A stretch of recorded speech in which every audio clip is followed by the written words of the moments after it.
नमस्कार, ये है न्यूज लॉन्ड्री पॉडकास्ट और आप सुन रहे हैं एनएल चर्चा।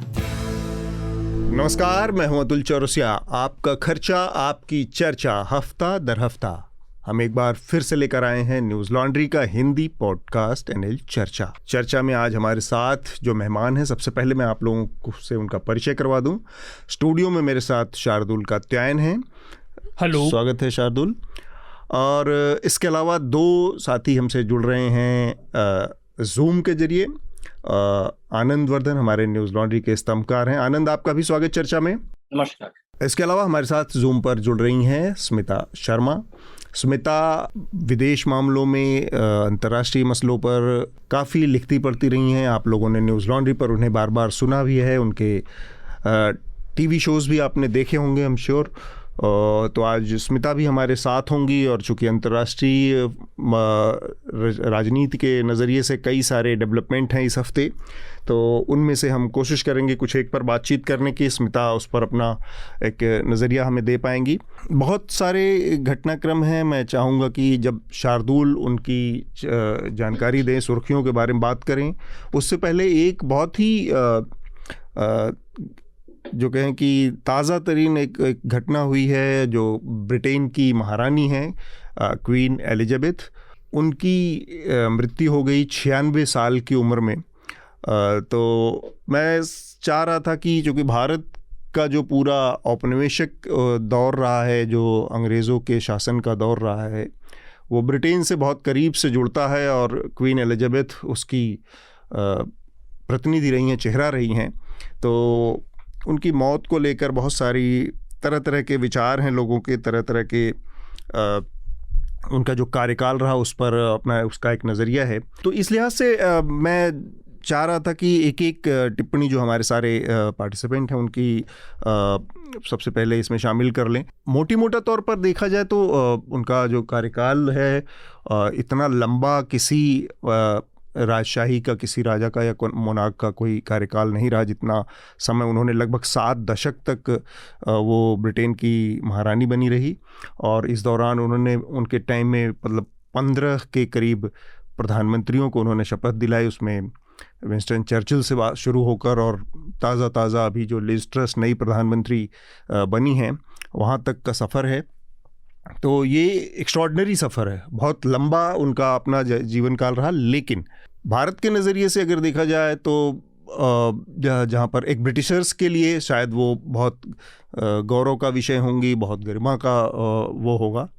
भारतीय जहाँ खड़े हैं वहाँ के नज़रिए से देखा जाए, अगर उसकी बात की जाए, तो मेरे ख्याल से क्वीन एलिजाबेथ उस चीज़ का प्रतिनिधित्व करती हैं जो कि शोषण का प्रतीक है, गैर बराबरी का प्रतीक है, उपनिवेशवाद का प्रतीक है, कॉलोनाइजेशन का प्रतीक है। और हालांकि जब वो क्वीन बनी 1952 में, उस समय तक भारत आज़ाद हो चुका था, लेकिन इसके बावजूद बहुत सारे देशों पर उसके बाद भी ब्रिटेन का शासन था, और वो एक गैर कानूनी अनैतिक शासन था। तो वो जो पूरा साम्राज्यवाद का कॉन्सेप्ट था ब्रिटिश क्राउन का, वो अपने आप में एक अनैतिक विचार का वो प्रतिबिंब था, या उसका सिंबलाइजेशन था। तो उस लिहाज से क्वीन एलिजाबेथ को याद करने की भारत के नज़रिए से कोई बहुत उस तरह की बात नहीं है, जैसा कि मैं देख पा रहा हूँ। हालांकि उसमें एक व्यक्ति की मृत्यु की जो गरिमा होती है, कई बार हम देखते हैं कि वो आजकल हमेशा बार बार दिखता है कि लोग उस डिग्निटी को मेंटेन ना करते हुए बहुत, जिसको कहते हैं बिलो द बेल्ट अटैक करना, ये वो सब भी होता है, पर उससे बचते हुए भी। लेकिन भारत के नज़रिए से क्वीन एलिजाबेथ की जो पूरी लेगेसी है, उसमें कहीं पे भी कोई खुश होने के या कोई इस तरह के गर्व करने के वो नहीं है। ख़ासकर हमारी जो आज़ादी की पूरी लड़ाई है, वो क्वीन एलिजाबेथ की पूरी लेगेसी के ख़िलाफ़ है। सबसे पहले आनंद, आप एक कोई संक्षेप टिप्पणी इस पर करना चाहेंगे? उनकी जो विरासत है उसको कई दृष्टि से देखी जा सकती है, लेकिन उसमें सबसे प्रमुख है कि द आइडिया ऑफ ब्रिटिशनेस जो है, एक ब्रिटिश आइडेंटिटी जो है, वो वहाँ के लोगों की दृष्टि से वहाँ की मोनार्की अभी भी जो है एक ब्रिटिश आइडेंटिटी का प्रतिबिंब है। कई सर्वे हैं छोटे लंबे सैंपल से, जहाँ एक बड़ा तबका है ब्रिटिश लोगों का जो अभी भी मोनार्की से आइडेंटिफाई करता है, और उसमें कई चीजें हैं कई क्रिकेट से और उसमें मोनार्की को भी रखा गया, तो और कई चीजें हैं। तो वहाँ के लोगों की दृष्टि से एक और उनके कार्यकाल का जो आर्क रहा है करीब 70 से अधिक वर्षों का, तो वो भी अपने आप में एक इतिहास समेटे हुए है। जो उसका उपनिवेशवाद से जो उसका एक कोण निकाला गया है, वो भी एक जो है मेरे ख्याल से जटिल है उस पर भी बोलना। भारत में, भारत का उदाहरण लें तो उनके कार्यकाल के दौरान जो है डिकोलोनाइजेशन जो है धीरे धीरे शुरू हो चुका था। 50 का दशक, 60 का दशक में सबसे ज्यादा लोग देश जो हैं एशिया और अफ्रीका में वो आजादी पाए। और भारत ने हालांकि सॉवरेन के रूप में कॉमनवेल्थ हेड को नहीं स्वीकार किया, लेकिन कॉमनवेल्थ से एक जो है ऐतिहासिक लिंक बनाए रखने के पक्ष में निर्णय लिया था 1947 में ही। और फिर कॉमनवेल्थ नेशंस का भाग बना, और जो ऐतिहासिक उस लिंक को कई उसके कारण थे, उसमें अभी मैं डिटेल में नहीं जाना चाहूंगा जी। लेकिन हाँ, ऑस्ट्रेलिया की तरह और कई ऐसे कॉमनवेल्थ देशों हैं जिनकी तरह वो सोवरेन के रूप में उन्हें स्वीकार नहीं किया, लेकिन कॉमनवेल्थ का के ऐतिहासिक जो उसके लिंक थे उसको पूरी तरह काटा भी नहीं। हाँ। तो और जब 1961 में एलिजाबेथ जो आई थी भारत, जब और प्रधानमंत्री नेहरू ने एक बहुत रेड कारपेट वेलकम दिया था उस पे, जो और रेड जो उस समय के आलोचक थे वो कला में हो, पत्रकारिता में हो, साहित्य में हो, जैसे नागार्जुन की एक बहुत प्रसिद्ध कविता है कि आओ रानी हम ढोएंगे पालकी, यही राय हुई है जवाहरलाल की। तो ये जो उस एक व्यंग्य था कि उसी के कि जो उपनिवेशवाद का इतिहास भारत में रहा, उसके बाद जो लिंक है और भारत की उस समय की दुर्दशा और आर्थिक जो विषमताएं थी, उससे उस स्वागत को जोड़ा गया था और उस पर व्यंग्य किया था।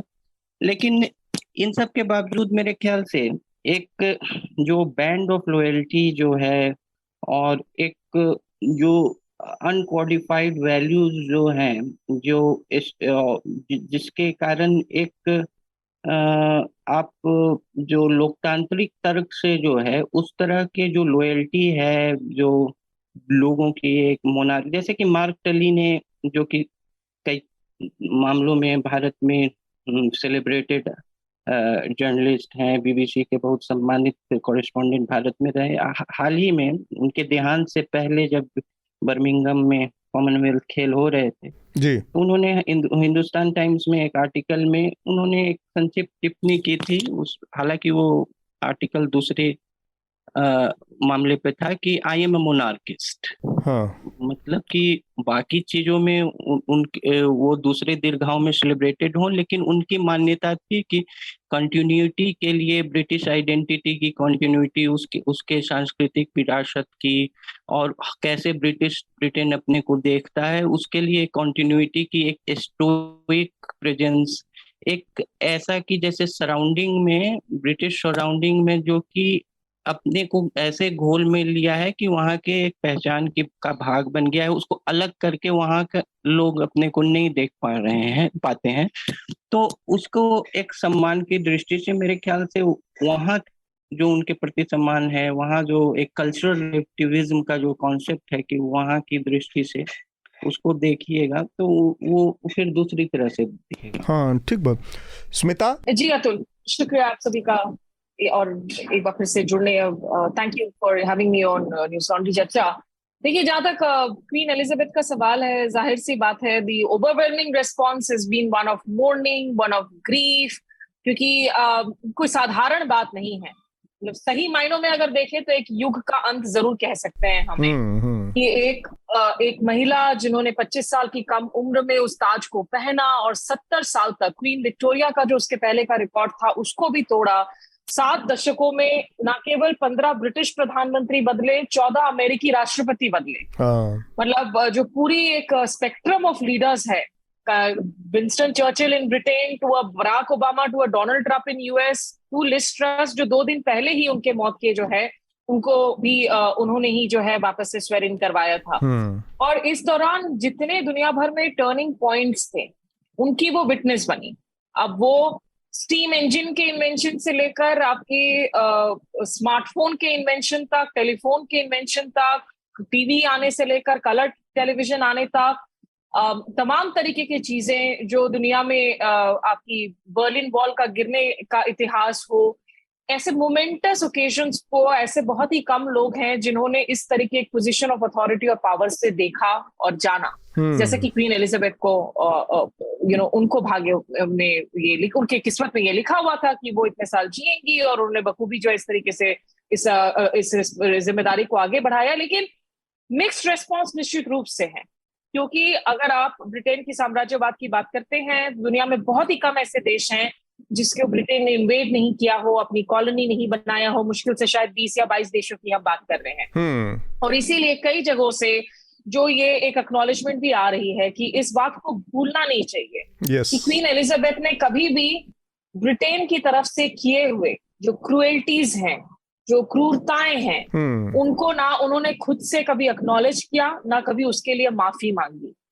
आप अगर दक्षिण अफ्रीका में जो एक इकोनॉमिक फ्रीडम फाइटर्स फोरम है, ये left of centre ultra left forum है, इनके अगर बयान को भी देखे जिसमें वो लोग साफ साफ लिखते हैं कि क्वीन एलिजाबेथ ने जो है कभी भी बाकायदा जो है इस मामले पर कोई पोजीशन नहीं ली, बल्कि her family, the atrocities that her family inflicted on the native people that Britain invaded across the world, she willingly benefited from the wealth that was attained by the exploitation and murder of millions across the world. तो ये sentiments भी हैं, इनको भी जो है चर्चा में लाना जरूरी हो जाता है, क्योंकि काफी लोगों के लिए जो पास्ट है, इतिहास है, वो खत्म नहीं हुआ है, उसके घाव आज भी मौजूद हैं। बहुत सारी ऐसे देश हैं, वहां उनके लोग हैं जिनको इन्वेड किया, एक्सप्लॉइट किया। और इसीलिए न्यूयॉर्क टाइम्स ने जो आज एडिटोरियल लिखा है, where they have said, mourn the queen, not the empire. तो इन अ ट्रू सेंस आज जब उनके पुत्र प्रिंस चार्ल्स अगर राज्य बन भी रहे हैं, और जिसकी वजह से अब नेशनल एंथम चेंज हो रहा है ब्रिटेन का, 70 सालों से it was queen save the queen, अब जो है it has now become save the king. तो एक मीडिया के पर्सपेक्टिव से भी बहुत दिलचस्प जो है बातें हैं around even the death, the way it is being observed, the day way it was relayed. BBC ने पहले जिस तरीके से घोषणा कर दी, उस बात में सिमिलैरिटी नजर आती है इंडिया में। हमारे यहाँ पे भी एक फास्टेस्ट फिंगर फास्ट की कंपटीशन रहती है किसी के डेथ को अनाउंस करने की, लेकिन उसके कुछ देर बाद जब बीबीसी के रिपोर्टर्स ने बाकायदा माफी मांगी कि नहीं, उन्होंने हड़बड़ाहट में ये अनाउंसमेंट कर दिया, उसको रिकॉल किया गया, और फिर कुछ देर बाद फॉर्मल अनाउंसमेंट हुआ जब उनका परिवार उनके साथ पहुंच गया था।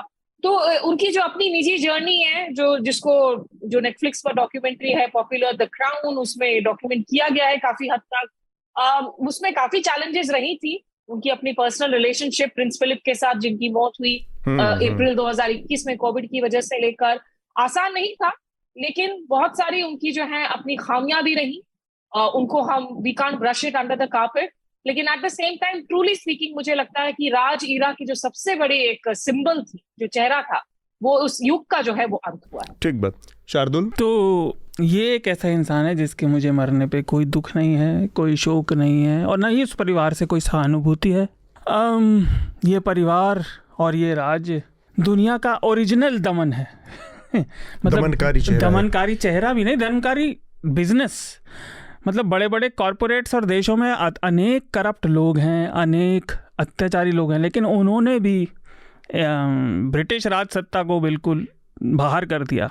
मैं एग्जांपल दूंगा, छोटे छोटे कई चीज़। एक तो छोटा सा करेक्शन, स्टीम इंजन का आविष्कार थॉमस सेवरी ने 1698 में किया था, तो वो एलिजाबेथ से बहुत पहले था। लेकिन मजाक कर रहा हूँ। तो उससे अगला एक कीनिया की महिला है मुथोनी मथांगे। अभी जब जून में इनकी 75वीं जुबली मनाई गई थी एलिजाबेथ द्वितीय की, तो उन्होंने कहा था कि वो कंपनसेशन जिसकी ये बात कर रही हैं जो रिकन्सिलिएशन की बात कर रही हैं वो कहाँ हैं? ये महिला जिंदा हैं और ये कीनिया के एक स्वतंत्रता सेनानी की पत्नी हैं जिन्हें लूट कर टॉर्चर किया गया। और आपको ओरिजिनल नाजी कैंप देखने हैं तो आप ब्रिटिश साम्राज्य के अफ्रीका में, एशिया में लोगों को कैसे रखा जाता था वो देख लीजिए। भारत के परिप्रेक्ष्य में जितना नाजी जर्मनी ने जूस और सेंट्रल यूरोप में अत्याचार किया उससे कहीं ज़्यादा हमारे ऊपर हुआ इस उपमहाद्वीप पर, अगर हम सारे देश जो उनके राज के अंदर थे मिला लें।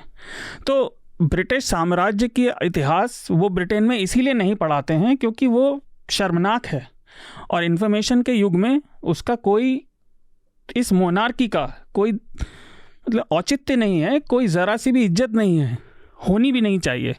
एक और चीज़, इन्होंने लूट का नेटवर्क ही नहीं बनाया, वो नेटवर्क आज भी जिंदा है। लंदन की फाइनेंशियल कैपिटल अलग होती है, दुनिया में जितने भी एक केमन आइलैंड्स और ये सब जो फाइनेंशियल हेवन हैं, ये अभी भी सारे पैसे को मनी लॉन्ड्रिंग इंग्लैंड ही करता है, ये वही सत्ता है। और जो चार्ल्स अब बैठे हैं तो ये युग का अंत है, बिल्कुल मान रहा हूँ, लेकिन ये पतन की शुरुआत है। एक आखिरी बात, हम केवल व्यक्तिगत तौर पर भी अगर इन्हें देखें तो बहुत सारे लोगों को पता नहीं होगा, एलिजाबेथ द्वितीय की 2 कज़िन भी थीं जिन्हें कुछ मेंटल प्रॉब्लम थी, तो उन्हें अलग फेंक दिया गया, अलग किनारे कर दिया गया, उनसे कोई मिलने नहीं जाता था। और उनकी जब वो मर गई तो कब्र पर प्लास्टिक के टैग लगे हुए थे। जब प्रेस में ये कहानी बाहर आई कुछ साल पहले तो उन पर ग्रेव स्टोन लगाए गए। तो ये कोई बहुत अच्छी फैमिली नहीं है, ये इन ब्रीडिंग से पली बड़ी है। मुझे कोई शौक नहीं है ऐसा। आई मीन शार्दुल के अंदर बहुत गुबार है और being a true Indian patriot नहीं इज वेरी एग्रेसिव। एनीवे, तो हेडलाइन फटाफट। एक बार हेडलाइंस से पहले एक हमारे श्रोताओं के लिए बहुत ज़रूरी जो सूचना है मैं उसकी घोषणा कर दूं और फिर हेडलाइंस पर हम आते हैं। इसी शनिवार को जब ये पॉडकास्ट आप सुन रहे होंगे उसी समय के आसपास शनिवार को पूरे दिन न्यूज़ लॉन्ड्री एक इवेंट कर रहा है। पूरे एक दिन का इवेंट है ये।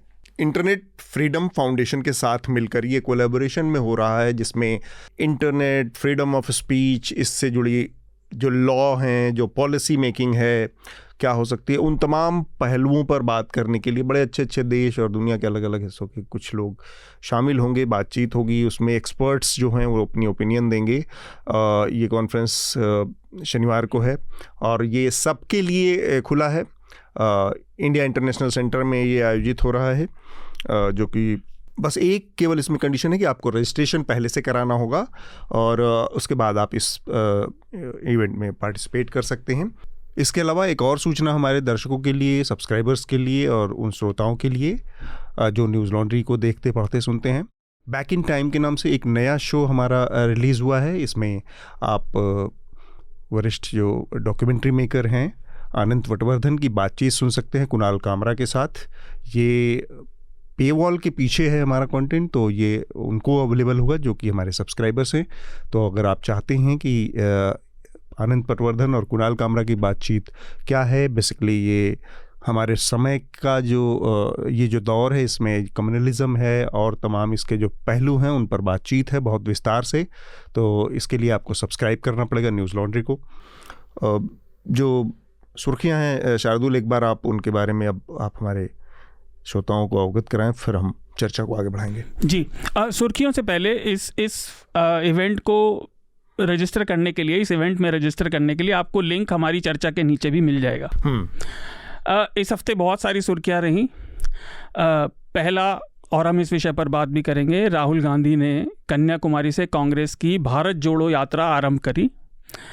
ये पद यात्रा है तो वो पैदल चलेंगे। वो कन्याकुमारी से कश्मीर तक करीब 3570 किलोमीटर की यात्रा करेंगे और कांग्रेस के शब्दों में वो नफरत के वातावरण में बेरोजगारी और महंगाई के मुद्दे देश में उठाएंगे। दूसरी सुर्खी झारखंड से। झारखंड विधानसभा में हेमंत सोरेन ने विश्वास प्रस्ताव जीत लिया। भाजपा ने इस विश्वास प्रस्ताव में सदन से वॉकआउट कर दिया। ये जो विश्वास प्रस्ताव ये खुद वही लेकर आए थे, हेमंत सोरेन की तरफ से ही आया था। उनके खिलाफ किसी विपक्षी पार्टी का विश्वास प्रस्ताव नहीं था क्योंकि भाजपा खुद इसमें से वॉकआउट कर गई। नहीं, लेकिन ये है ना कि फिर ये अगले मेरे ख्याल से 6 महीने साल भर तक अब दोबारा नहीं आ सकता, तो वो उससे सेफ हो गए हैं।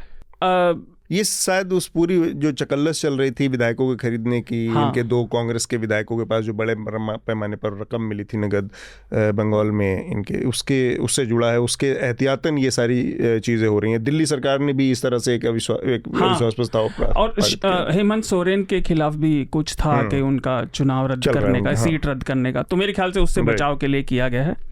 अगली सुर्खी है, भारत इस हफ्ते यूके को पीछे छोड़कर दुनिया की 5वीं सबसे बड़ी अर्थव्यवस्था बन गया। अगली सुर्खी मौसम से जुड़ी है। भारत के कई राज्यों में बारिश का प्रकोप अभी भी जारी है। इनमें मुख्य है महाराष्ट्र, उड़ीसा, कर्नाटक। इनमें अभी भी बारिश की चेतावनी दी जा रही है। बेंगलुरु की हालत काफ़ी खबरों में रही और समय रहा तो हम इस पर थोड़ी सी बात करेंगे कि वहाँ पर बहुत ज़्यादा पानी भर गया और चाहे वो अमीर हो या गरीब, शहर के एक सेक्शन में सबको भुगतना पड़ा। लोग ट्रैक्टर और नावों पर चल रहे थे। एक विषय जिस पर हमने बात की, इंग्लैंड की रानी एलिजाबेथ द्वितीय की कल रात मृत्यु हो गई थी। बृहस्पतिवार रात भारत के हिसाब से वो 96 वर्ष की थी और सबसे लंबे समय तक उन्होंने ब्रिटिश के तख्त पे शासन किया। ब्रिटेन से ही दूसरी सुर्खी, ऋषि सुनक को हराकर 47 वर्ष की लिज ट्रस यूके की नई प्रधानमंत्री बन गई हैं।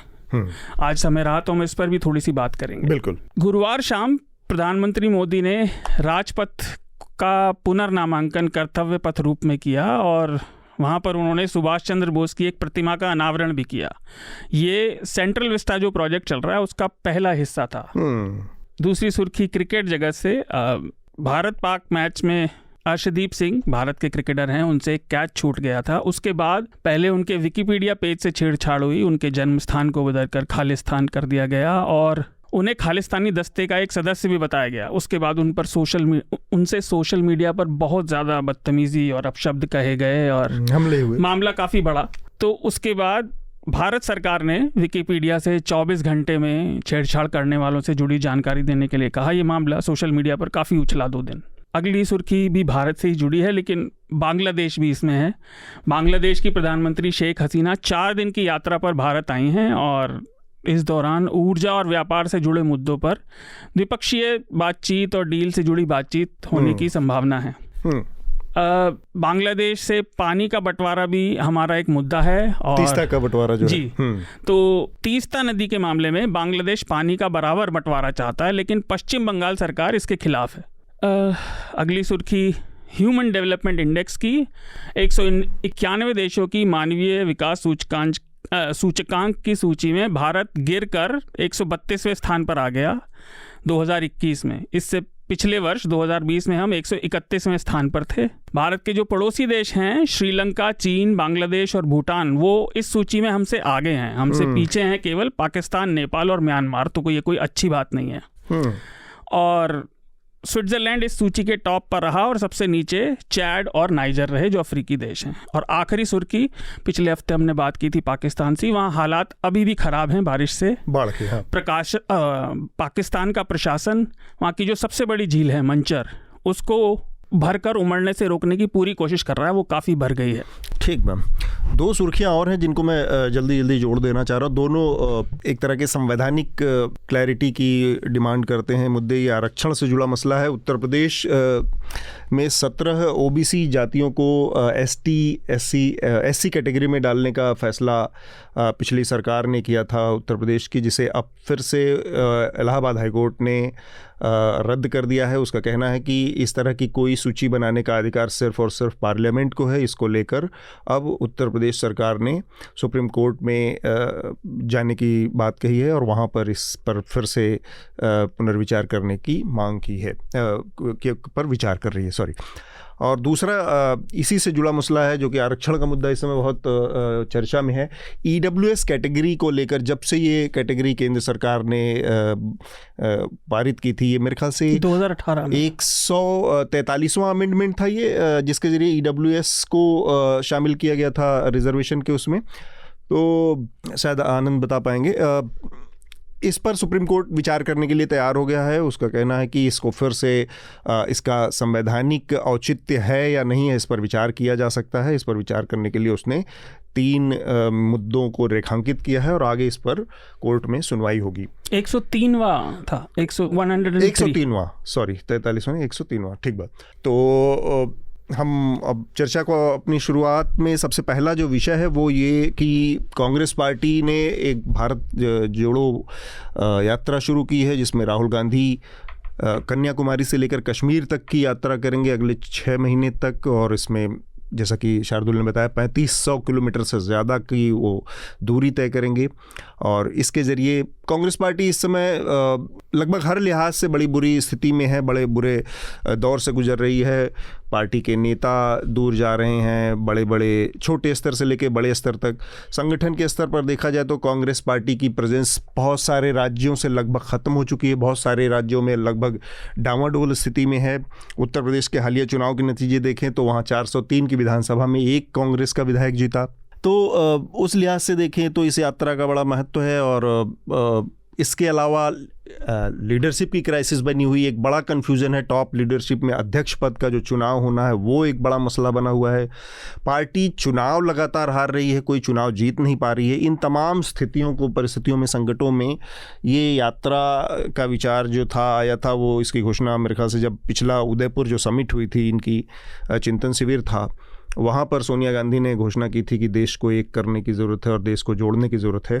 तो उस पर बहुत सारे लोगों के एक लेजिटिमेट कंसर्न सवाल उठाए थे। बहुत सारी विपक्षी पार्टियों ने तंज में ये सवाल उठाया था कि पहले कांग्रेस को जोड़ने की ज़रूरत है, इसके बाद देश को जोड़ने की नौबत आएगी राहुल गांधी के लिए, जो बड़ी चुनौती है। तो इस यात्रा के नज़रिए से कांग्रेस पार्टी के लिए निश्चित रूप से एक तो अगर लीडरशिप के ही मसले पर पहले बात किया जाए तो राहुल गांधी लगातार एक अनिच्छा जताते रहे हैं। अभी हाल फिलहाल तक उनका यही स्टैंड रहा है। हालांकि पार्टी के तमाम नेता कह रहे हैं कि वो उनसे चुनाव लड़ने के लिए और उनसे अध्यक्ष पद का पद फिर से संभालने के लिए कहेंगे।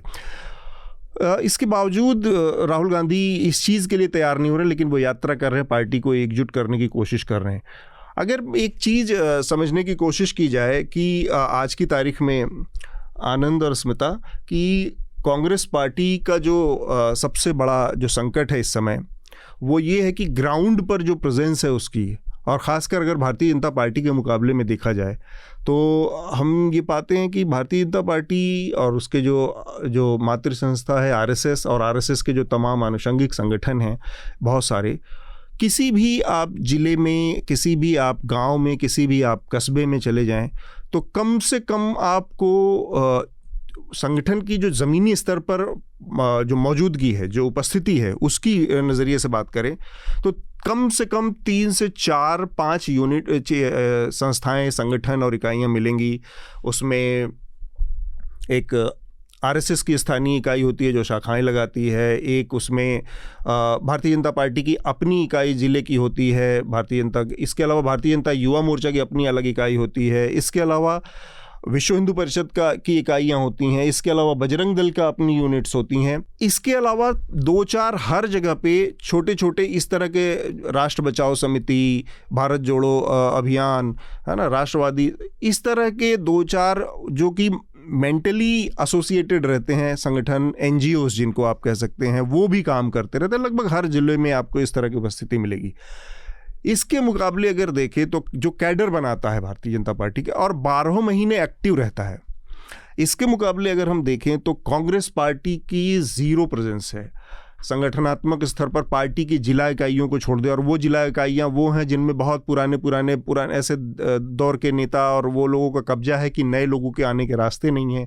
इसके अलावा वैचारिक रूप से जो आइडियोलॉजिकल चीज़, जैसे जो ग्राउंड आरएसएस के इन तमाम संगठनों के जरिए भाजपा को फ़ायदा जो मिलता है, उस तरह का वैचारिक आइडियोलॉजी कांग्रेस की आगे बढ़ाने का कोई नेटवर्क ही नहीं है। इस स्थिति में राहुल गांधी की सिर्फ ये पदयात्रा कितना हद तक बदलाव कर सकती है जब आपके फंडामेंटल्स इतने कमज़ोर हैं? आनंद, 2-3 बातें इसमें हैं। पहली बात है कि यात्राओं का और यात्रा से जो संचालित कैंपेन है उसका प्रभाव पड़ने के लिए आपके पास से एक पॉलिटिकल स्टोरी होनी चाहिए सेल करने के लिए। और वो स्टोरी जो है अभी कांग्रेस के द्वारा नहीं लिखी गई है। और ऐसा नहीं है कि यात्राओं का चुनावी लाभ नहीं हुआ है, और अतीत में हमने देखा है, अगर ज्यादा पीछे जाए तो आडवाणी की रथ यात्रा हो, या फिर आंध्र प्रदेश में YSR की यात्रा थी, फिर उनके पुत्र ने भी यात्रा की, और कई जगह इस तरह का। लेकिन एक फिर जो है एंटी इनकम्बेंसी की नैरेटिव उसके साथ होनी चाहिए, या कोई एक ऐसा सेंट्रल मुद्दा होना चाहिए जिसको आप स्टोरी में, उस स्टोरी में आप बहुत स्ट्रांगली प्लेस्ड। ठीक बात। लेकिन वो स्टोरी एब्स्ट्रैक्ट, जैसे कि प्रेम और घृणा, इन सब चीजों एब्स्ट्रैक्ट आइडियाज में नहीं जाके बहुत कॉन्क्रीट और स्पेसिफिक होनी चाहिए। तो वो मेरे ख्याल से इस यात्रा से मिसिंग है। क्या ये यात्रा के दौरान कोई ऐसा नैरेटिव बिल्डअप हो पाएगा कि नहीं, ये देखना है, ये तो अभी देखा नहीं जा सकता। ये हो सकता है कई बार प्रक्रिया ही कोई नैरेटिव थ्रो अप कर देती है। तो एक ये है। दूसरी बात है कि मेरे ख्याल से इस यात्रा की टाइमिंग शायद 1 साल बाद होनी चाहिए थी। पहले जो आप जिन बातों पर जोर दे रहे थे कि जो ऑर्गेनाइजेशनल है, संगठनात्मक मजबूती है, उस पर कांग्रेस को काम करना चाहिए जी। जो बॉटम अप है, जो जैसे प्रदेश कांग्रेस कमेटी है, कई प्रदेश कांग्रेस कमेटी में इतनी रुचि कम हो गई है, वो जो शीर्ष नेतृत्व है कांग्रेस का उसका, कि कई प्रदेश कांग्रेस कमेटी के अध्यक्ष जो हैं बदले ही नहीं हैं, और जो हैं उसी स्थिति में छोड़ दिए गए हैं। मेरा ये नहीं कहना है कि बदलना जरूरी है, मतलब एक डिसइंटरेस्ट दिखता है कि सक्रिय भी नहीं है वो। हाँ, उसमें एक कोई मतलब कहने का कि सुगबुगाहट नहीं है। और 2018 के बाद जब आप अकेले अपने दम पर कोई चुनाव किसी भी राज्य में नहीं, और तो एक दूसरे तरह का मंथन की जरूरत है। और ऐसा क्यों है कि जैसे पराजय के बाद और भी पार्टियां पराजित होती हैं। भाजपा भी 2004 के बाद केंद्र से सत्ता से चली गई, और कई क्षेत्रीय पार्टियां पूरी तरह ध्वस्त हो जाती हैं किसी चुनाव में, लेकिन उठ के खड़ी हो जाती हैं 5 साल। आपके पराजय के बाद काडर जो है इतना जो है बिखर क्यों जाता है, और कार्यकर्ता इतनी मतलब अरुचि क्यों हो जाती है उनमें। ये सब पर जो है बॉटम अप जो ऑर्गेनाइजेशनल सेटअप है उस पर ध्यान नहीं देकर एक ऊपरी जो है नेतृत्व को उन पर ज्यादा ध्यान है। तो ये मेरे ख्याल से ये यात्रा जो है 2024 के लोकसभा चुनाव को लेकर अगर है तो ये अगले साल लगभग इसी समय शुरू होनी चाहिए थी। और इससे पहले जो ऑर्गेनाइजेशनल कॉग्स जो हैं उनको दुरुस्त करने की आवश्यकता थी, ताकि इस यात्रा को ज्यादा संगठनात्मक बल मिले। ठीक बात। और जहां भी जाएं वहां एक मतलब सहज स्फुटन हो, कुछ जन समर्थन का, कार्यकर्ता जो है आंदोलित रहे, ऐसा होना, जोश आ जाए।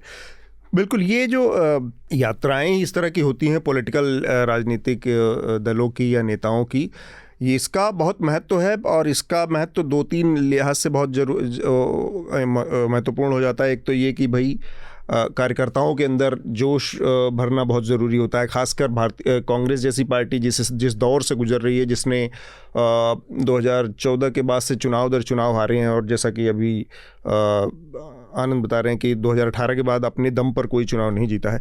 तो ऐसे में वो कार्यकर्ता जो बहुत डिमोरलाइज है वो उसको एक तो उठाना। दूसरा ये कि भाई सिंबॉलिक इसका महत्व है कि तमाम जो बिखरे लोग हैं वो एक साथ एकजुट हो जाएं, बहुत सारी चीज़ें इसमें। इसके बावजूद संगठन पर जो काम करने की और संगठन को जो खड़ा करने की है वो बहुत ही एक अलग तरह की स्किल है। और सारे बड़े नेता जो भी हुए हैं उनके बारे में ये बात मशहूर है कि वो बहुत अच्छे मैन पावर मैनेजमेंट का स्किल सबसे अच्छी होती है। मैन पावर को मैनेज करने की जो कला है उसमें सिद्धहस्त होते हैं, महारत होती है नेताओं की, वही सबसे अच्छे नेता बनते हैं। और वो चीज़ देखा जाए तो उनके हक में काम करती है जब वो चुनाव का मौसम आता है, अलग अलग संगठन बनाना और उस संगठनों के जरिए और उसमें फिर इतना जोश भरना, इतना विश्वास पैदा करना कि वो विश्वास इस तरह से काम करे कि भाई हाँ, जिस विचार के लिए काम कर रहे हैं वो विचार सबके फ़ायदे के लिए, हमारे फ़ायदे के लिए।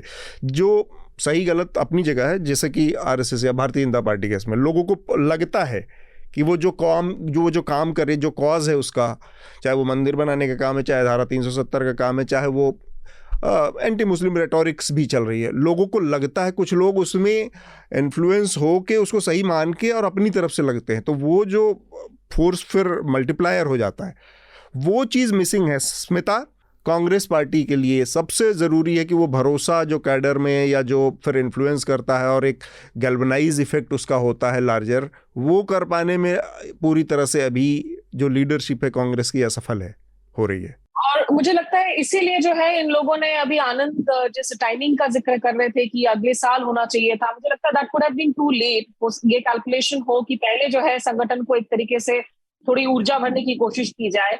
कम से कम अच्छी बात है कि राहुल गांधी जमीन पर नजर आ रहे हैं, पदयात्रा करते हुए नजर आ रहे हैं, ना कि यूरोप या थाईलैंड में छुट्टियों की खबर आ रही है उनको लेकर। उनके साथ जो सबसे बड़ी दिक्कत रही है, जो इंडियन क्रिकेट टीम की दिक्कत रही थी, कंसिस्टेंसी को लेकर। हाँ। 2 दिन आते हैं, अचानक से हेडलाइंस बनती है, फिर जो है गायब हो जाते हैं। या इस यात्रा के जरिए जो ये एक लंबी यात्रा पर निकले हैं, काफी सारे राज्यों से गुजर रही है ये यात्रा, जगह जगह मिनी यात्रा करने का भी इन्होंने ऐलान कर रखा है। लगभग 3,500 किलोमीटर से ज्यादा की यात्रा है। इसमें देखिए, एक तो जो कांग्रेस के प्रेसिडेंट पद को लेकर एक ड्रामा खत्म ही नहीं होता। वो एंडलेस ड्रामा चल ही रहा है। अक्टूबर में फिर से जो है उसकी इलेक्शंस का ऐलान तो किया गया है, लेकिन फिर वही ड्रामा देखने को मिलेगा। तो कहीं ना कहीं एक तो राहुल गांधी की जो अपनी कनेक्ट है संगठन के साथ, लोगों के साथ, अपनी नेतृत्व कमान को लेकर, ये उसकी ओर टारगेटेड है। जमीन को भापने की कोशिश, यात्राओं की तमाम बातें रही हैं। आप लोगों ने रथ यात्रा का जिक्र किया आडवाणी जी का, जिसको लेकर स्केप्टिसिज्म थी, जिसने सामाजिक जो है काफी सारे भारत की एक तरीके से संदर्भ बदल दिया। उसमें जो ध्रुवीकरण देखने को मिला, उसके बीज बोए गए, भले ही बाद में चलकर उनकी इमेज है, उन्होंने खुद को सेक्युलर बनाने की कोशिश की, लेकिन ओरिजिनल हिंदुत्व हार्डलाइनर के जो बीज हैं वो उस रथ यात्रा में बोए गए थे। लेकिन वहीं अगर आप देखें, जो 2004 के पहले उन्होंने भारत उदय यात्रा की शुरुआत की थी, जिसमें इंडिया शाइनिंग का जोर शोर से नारा लगा था। हाँ। उस यात्रा में उन दिनों मुझे याद है मैं दूरदर्शन में थी, उनके साथ मैंने भी सफर किया था, नागपुर से लेकर लगभग राजस्थान तक, फिर पटना से लेकर उड़ीसा तक, लेकिन उसका जादू नहीं चला।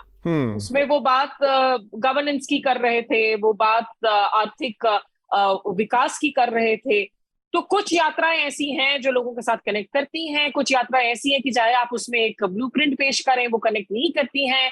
और देश की राजनीति आज की तारीख में निश्चित रूप से बहुत बदली हुई है। पिछले 10 सालों में भारत की राजनीति में जो बदलाव आए हैं वो मेजर टर्निंग पॉइंट्स आए हैं। जिस तरीके से द स्टाइल ऑफ इलेक्शन से लेकर स्टाइल ऑफ कैंपेन्स, हर चीज में बदलाव नजर आ रहा है। लेकिन उसका ये भी फिर हमें जरूरी है याद रखना, अतुल, कि हम सोशल मीडिया पर जिस तरह की सुगबुगाहट देखते हैं, जिस तरह की शूशा देखते हैं 24 घंटे, सोशल मीडिया की दुनिया छोटी दुनिया है। हाँ। ज्यादातर जो दुनिया है कांग्रेस की, अगर आप लॉयलिस्ट की बात करें, उनके जो कार्डर लेवल की आप जिसका जिक्र कर रहे हैं, जो आज वैसे संगठित नहीं है जिस तरीके से बीजेपी या आरएसएस के हैं, लेकिन कार्डर लेवल के वो लोग भी हैं जो आज भी प्रियंका में इंदिरा को ढूंढते हैं, जो अभी भी कांग्रेस को गांधी नेहरू की पार्टी बोलकर जो है पकड़े हुए हैं। उनमें से ज्यादातर लोग आज सोशल मीडिया पर नहीं है। उनके साथ अगर आपको रिकनेक्ट करना है तो आपको वापस जमीन पर जाकर ही जुड़ना होगा। तो मुझे लगता है इस पदयात्रा से इस वक्त चुनावी जो नतीजे हैं 2024 के, उस पर क्या असर पड़ेगा इस पर तो हम कुछ टिप्पणी नहीं कर सकते हैं। हाँ। लेकिन कांग्रेस पार्टी के संगठनात्मक जो चुनौतियां हैं उसके लिए जरूरी था कि पार्टी कुछ करे। अगर इस यात्रा के दौरान वो जो लोगों के मुद्दे हैं उस पर ही बार बार ध्यान को लेकर आ सके, जिसमें नौकरियों की बात हो, इन्फ्लेशन की बात हो, अर्थनीति की, अर्थव्यवस्था की बात हो, ना कि इसे सिर्फ प्रोजेक्ट किया जाए एक गांधी परिवार को आगे पेडिस्टल पर बिठाकर ले जाने की कोशिशों की, larger than life cult images की। तो हो सकता है इसमें से कुछ नतीजे कांग्रेस पार्टी के अपने अंदरूनी राजनीति के लिए जो है सकारात्मक। एक तो जो कांग्रेस को मुझे लगता है इस समय जो एक मानसिकता से निकलने की जरूरत है कि ये जो बाय डिफॉल्ट पार्टी या डीएनए पार्टी मानकर चलने वाली मेंटेलिटी वो बहुत डीप रूटेड है कांग्रेसी लोगों में। इसलिए बिल्कुल ये उनका आर्ग्यूमेंट ही होता है कि अगर गांधी गांधी परिवार ना हो तो वो गोंद ही नहीं रहेगा जो कांग्रेस को जोड़ सकेगी। तो इस आर्ग्यूमेंट को जब तक वो नहीं बदलती, वो अपनी दशा और दिशा आज की तारीख में नहीं बदल सकती। बिल्कुल। तो ये मेंटेलिटी आपको बेसिकली नाकारा और कामचोर जो वाली मानसिकता ना, या काम से बचने की, ज़मीन पर मेहनत करने से बचने की जो तर्क है ना, कि ठीक है एक चुनाव हार गए तो क्या हुआ, 2 चुनाव हार गए तो क्या हुआ, पर अब वो स्थिति नहीं है जो 50 साल 30 साल 40 साल पहले 20 साल पहले थी। और समय भी बदल गया है, राजनीति भी बदल गई है, टेक्नोलॉजी बदल गई है, टेक्नोलॉजी ने लोगों को पूरी तरह से, पीढ़ी बदल गई है, सबसे बड़ी बात है। आज वो पीढ़ी नहीं है जिसके ऊपर आज़ादी के आंदोलन का कोई आदर्शवाद हो, या उस आदर्शवाद में पली पीढ़ी नहीं है। ये सूचना तकनीकी इंटरनेट के दौर में जवान हुई पीढ़ी है। कम से कम एक पीढ़ी तो पूरी एकदम ऐसी है जिसने पूरी तरह से इंटरनेट के दौर में जवान हुई है, जिसने मतलब ये कहा जाए कि खबरें मिस इन्फॉर्मेशन के भी दौर में पल बढ़ रही है। बिल्कुल, तो उसको यूनिवर्सिटी के दौर में पल बढ़ रहे हैं, तो उनको इस दौर में बदल रहे हैं जहां लगातार मोदी जी भारत के इतिहास को एक नया स्वरूप देने की कोशिश कर रहे हैं, नए क्लेम्स लेकर आ रहे हैं, और जो ओरिजिनल जो हिस्ट्री के रणनीतिकार थे उनको एक एक करके जो है कहीं ना कहीं उनको हटाया जा रहा है, या उनको कम करके आंका जा रहा है। तो एक बदली हुई ये इमेज है इंडिया की आज। अब ये इस माहौल में जब आप ये मेंटेलिटी से अप्रोच करें कि भाई हम डिफॉल्ट पार्टी हैं, हम डीएनए हैं इंडिया के, और ऐसा हो जाएगा, ऐसा होता नहीं है। दूसरा एक बड़ी समस्या जो स्मिता ने कहा कि वो जो ड्रामा है शीर्ष लीडरशिप का, टॉप लीडरशिप का जो ड्रामा है, वो एक बड़ी समस्या है। देखिए अतुल, आप जो बात कह रहे हैं उससे मुझे जो सुनाई देता है ना, उनके अंदर अब जीत की भूख नहीं है। हम जब कुछ अभियान करते हैं, कुछ करना चाहते हैं, तो हमारे अंदर एक भूख होती है ना कि भाई ये काम करना है। सत्ता की भूख है ना भाजपा में, वो कर रही है ना काम को, आपको वो अच्छा लगे ना लगे। लेकिन आज की परिस्थिति में वो रोज़ लगे रहते हैं। अभी उनकी पार्टी बैठक में अमित शाह जी का वो देखा गया बयान आया कि नहीं, उद्धव ठाकरे को ठीक करना है। ये बहुत अच्छी चीज़ नहीं है व्यक्तिगत या मॉरल स्तर पे, पर आप देखिए व्यक्ति को किसी चीज़ से तो ड्राइव लेनी पड़ेगी ना। सही गलत पे आप बाद में बहस कर सकते हैं। हाँ भाई, आप किसी चीज़ से तो चलेंगे, आप नहीं भाई हम तो बन ही जाएंगे। इंटेंशन बहुत अच्छी भी है आपकी, लेकिन वहां तक पहुंचने का रोड मैप अगर आपके पास नहीं है, और सब कुछ के बाद वो जो इस देश ने सबसे बड़ी जो राजनीति का जो फिलॉसफी दी है सबको, वो है महाभारत में कोई भी चीज़ ऐसी नहीं है जो रूल बुक और आदर्शवाद और सिद्धांत के जरिए हो रही है जी। वो हर चीज़ वैसी हो रही है जो अवसर के अनुकूल देखकर, मौके के हिसाब से आप अगर करने की दक्षता है तभी आप कर सकते हैं। तो वहाँ तक पहुँचने का रोड मैप नहीं है आपके पास। आपको पता होना चाहिए कि कर्ण को कब मारना है, आपको पता होना चाहिए कि द्रोणाचार्य को कब मारना है, और आपको पता होना चाहिए कि भीष्म के ऊपर कब हमला करना है। अगर ये रणनीतियाँ नहीं है आपके पास, तो आप नीयत कितनी भी अच्छी हो, वो नीयत वहाँ टॉप पे बैठकर लोगों की ज़िंदगी बदलने का सोचा जा सकता है, लेकिन वहाँ तक पहुँचने के लिए आपको बहुत ही, वो कहते हैं ना, वो एक फिल्म है, वो घटिया सा डायलॉग है, मेरे मन को भाया तो मैंने कुत्ता काट के खाया। नहीं, तो देखिए साम दाम दंड भेद, उसी का थोड़ा सा बेहतर तरीका है कहने का कि राजनीति इन्हीं चीज़ों से भरी हुई है। हम अभी बात कर रहे थे, सत्ता पाने के लिए हमेशा से लोग बहुत कुछ करते रहे हैं। डेमोक्रेसी हमने सिस्टम सुना है, लेकिन इसमें भी आपको 1000 चीज़ें करनी पड़ेंगी। जो आपने बात कही रोड मैप वाली, देखिए कि ठीक है उनके पास भले ही पूरा रोड मैप से मुझे याद आया शार्दुल, ये रोड मैप का जो रूट मैप है ये भी बहुत अजीब सा, बहुत ही किसी कामचोर आदमी ने जैसा लग रहा है बनाया। इसमें उत्तर प्रदेश, बिहार, उड़ीसा, आंध्र प्रदेश, पूरा का पूरा नॉर्थ ईस्ट, बंगाल, मतलब आप समझिए कि 250 से 300 के आसपास लोकसभा क्षेत्रों को इसमें शामिल ही नहीं किया गया है।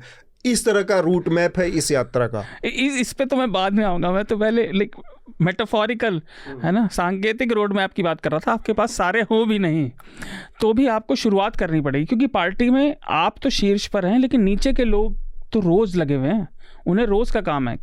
अब आप देखिए, जैसे संगठन की आपने बात की, संगठन हमेशा से, आप कोई भी संगठन देखिए, चाहे वो कम्युनिस्टों का हो, चाहे वो इस पार्टी का हो, उस पार्टी का हो, गैर राजनीतिक दल हो, संगठन को वही व्यक्ति खड़ा कर पाता है जो संगठन के नीचे लोगों के साथ काम कर सकता है, उनके साथ एक दिख सकता है, और सिर्फ दिखना ही नहीं, उन्हें महसूस भी हो कि हम में से ही एक व्यक्ति है।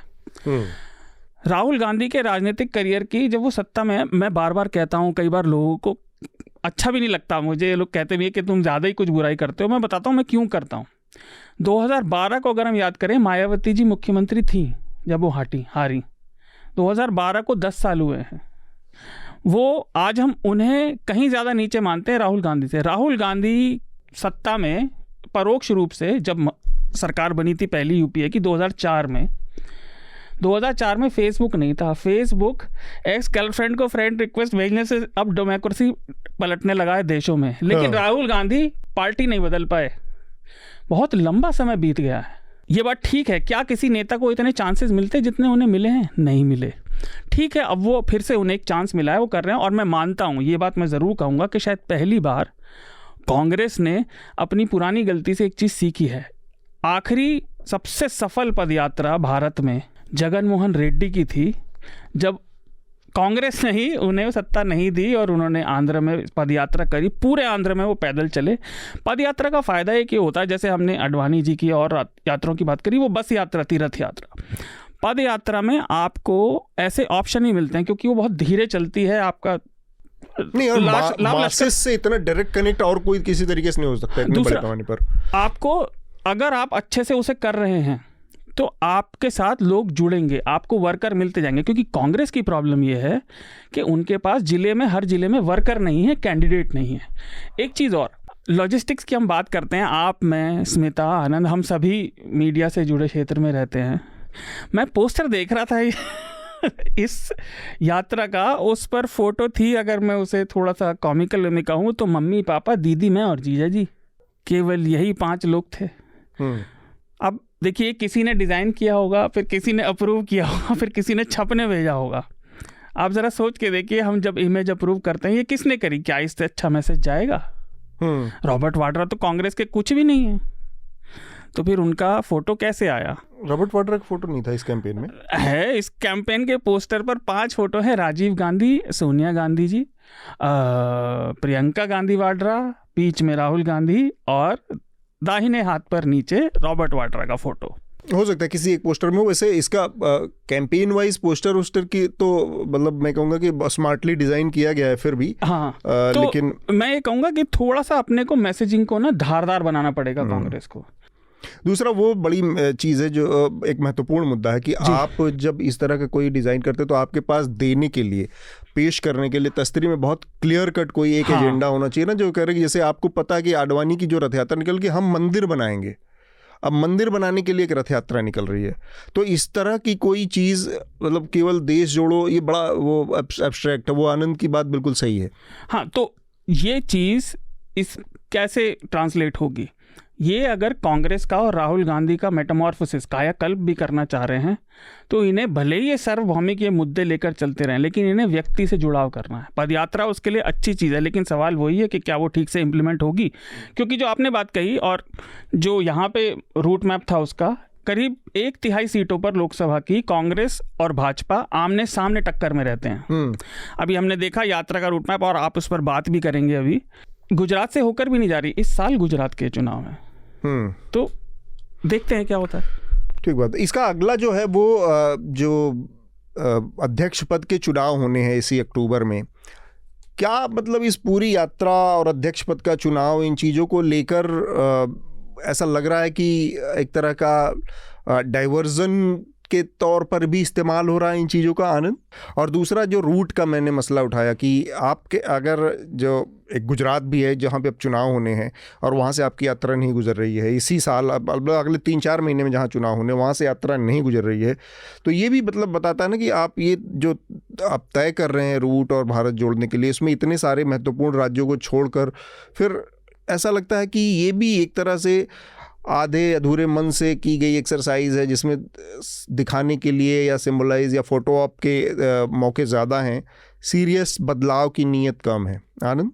देखिए, अभी जो मुझे ऐसा लगता है कि जो ऑपोजिशनल जो पॉलिटिकल स्पेस है उसमें जो चुनौती कांग्रेस को है कि अगर लोकसभा के स्तर पर बाइपोलर कॉन्टेस्ट चाहती है, मान लीजिए कोएलिशंस की ही बाइपोलर कॉन्टेस्ट चाहती है कि एक एनडीए और यूपीए, तो उसमें अपने नेतृत्व को लेके बहुत आश्वस्त नहीं है कांग्रेस, क्योंकि उसको लग रहा है कि जो रीजनल सेटअप्स हैं, जो रीजनल स्तर पे या कोई राज्य विशेष में मजबूत नेता हैं, क्षेत्रीय पार्टियां हैं, वो उनसे ये जो है नेतृत्व ले चुकी है।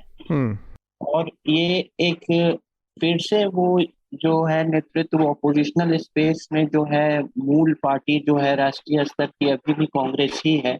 अब वो कमजोर है या किसी भी अवस्था में है, कांग्रेस ही है। लेकिन तो कांग्रेस को ये एक स्ट्रॉन्ग मैसेज देना कि हम कुछ कर रहे हैं, कुछ एक विजिबिलिटी अपनी बढ़ाना कि हम बहुत ही सीरियस चैलेंजर हैं 2024 में, और उसके लिए प्रयास भी काफी कर रहे हैं। और इससे क्योंकि जो अब देखिए कि एक जो रीजनल लीडर्स हैं, नीतीश हुए, ममता हुए, और भी कुछ साउथ से भी केसीआर निकलेंगे, कुछ न कुछ कर रहे हैं कि मतलब एक तीसरा मोर्चा बने, या बहुत लोग कह रहे हैं कि वही दूसरा मोर्चा होगा, मेन मोर्चा होगा। इससे तो एक ऐसा वातावरण बन गया है कि उसमें कांग्रेस भी अपने जगह को लेके बहुत कॉन्फिडेंट नहीं है। हाँ। कि अब कांग्रेस कम से कम ये तो चाहेगी कि अगर स्थिति ऐसी बनी 2024 में कि उसको ऐसे पोजीशन पे रहना है कि वो सरकार का नेतृत्व करे या बाहर से भी समर्थन देने में बहुत निर्णायक स्थिति में रहे, तो उसको जो है इस ओपोजिशनल स्पेस में को ऑक्युपाई करने में एक इंसर्जेंट पार्टी के मेन चैलेंजर हम हैं। तो उसमें कुछ गतिविधियां दिखानी होगी। एक समस्या जो है 2-3 साल से जो है कांग्रेस अपने पॉलिटिकल एक्शन में सुप्त दिखी है कि कोई एक्शन नहीं है, और सोशल मीडिया को ही एक्शन मान लिया है। और 4-5 सोशल मीडिया जो है मैनेजर से पॉइंट कर दिए, कोई बहुत सा कोई स्नैपी लाइन लिख दिया, इसी को एक्शन मान तो और लेकिन जो एक्शन एक्चुअली ग्राउंड पे है, जो पब्लिक विजिबिलिटी है, लोगों से जुड़ना है, उसमें एक मैसेज ये भी है कि हम गंभीर चैलेंजर हैं। जो शार्दुल बता रहे थे कि विजय की जो है लालसा कम दिख रही है, जो जिसको एक फ्रेज में किलर इंस्टिंक्ट बोलते हैं। हाँ, हाँ। तो किलर इंस्टिंक्ट की कमी हम में नहीं है, ये मैसेज देने की हम भी किलर इंस्टिंक्ट रखने वाले हैं, पूरे भारत में घूमकर किलर इंस्टिंक्ट। ठीक बात।